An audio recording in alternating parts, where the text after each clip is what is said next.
warning that some of the images that you are about to see in this investigation are graphic. Katie Polglaze is out front.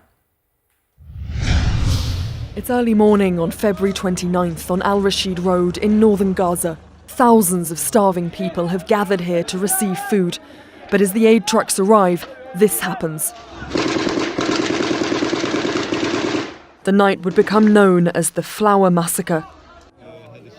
By morning, over 100 would be dead in one of the single biggest mass casualty events of this conflict. CNN investigated this incident, obtaining never-seen-before videos of that night, collecting evidence from 22 eyewitnesses and tracing the aid itself all the way to a Muslim charity in the UK. It was the IDF that was then responsible for safely delivering these vital supplies. But we found they opened fire on unarmed, starving Palestinians at close range as the aid arrived. Their explanation for the tragedy using this drone video was a stampede that caused soldiers to fire warning shots in the air. They later admitted to firing some shots directly at so-called suspects who approached them. But the IDF footage is incomplete. It cuts between crowds surrounding the trucks and bodies lying on the ground. Even this reveals they were firing in a densely packed area, likely to cause severe bloodshed. CNN requested the full footage from the IDF, but it was denied. Jihad Abu Watfa was amongst the starving Palestinians and started filming as the trucks crossed into northern Gaza. قررنا نروح نواجه خطر أو نغامر بحياتنا من أجل الحصول على أي لقمة عيش لعائلاتنا. Videos from Jihad and another key eyewitness, Bilal, indicate the gunfire started earlier than the IDF claimed.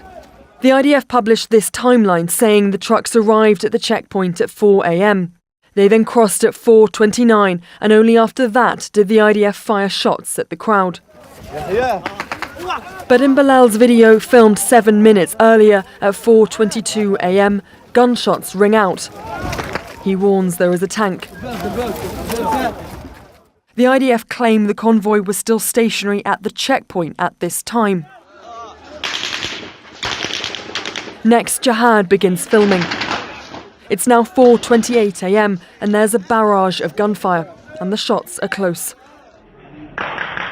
Analysis by weapons experts of the bursts indicate it is heavy automatic gunfire at 600 rounds per minute.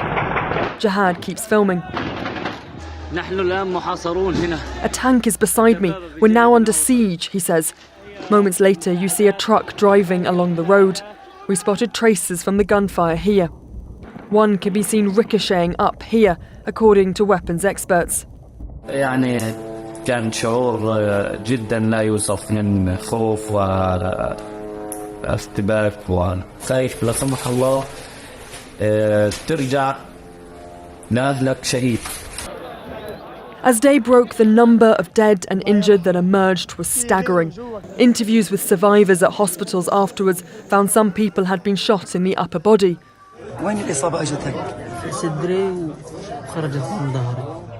Amid the devastation, CNN found a clue as to who had delivered this aid. This box with the writing Ummah Welfare Trust.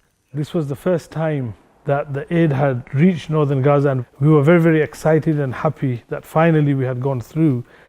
They received the terrible news as to what had happened via WhatsApp. I woke up to some photos with cardboard boxes of our logo, Ummah Welfare Trust, with bloodstains on them. And it came as a shock. This is the first time in 20 years where I've actually seen blood being mixed with aid. In all, at least 118 died that day. With the UN struggling to access northern Gaza, the IDF are responsible for ensuring aid arrives safely. Despite this, the UN has documented 24 attacks on Palestinians awaiting aid in the last 3 months alone. For those like Jihad living on the verge of famine, it has led to a desperate fight for survival.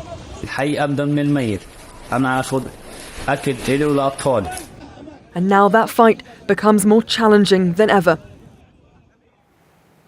Well, Aaron, the IDF have not yet responded to CNN's questions on these findings. We've also asked for that full, unedited drone footage, but those requests have been denied. And really, this investigation is calling into question the IDF's ability to safely distribute aid when it's clearly most desperately needed.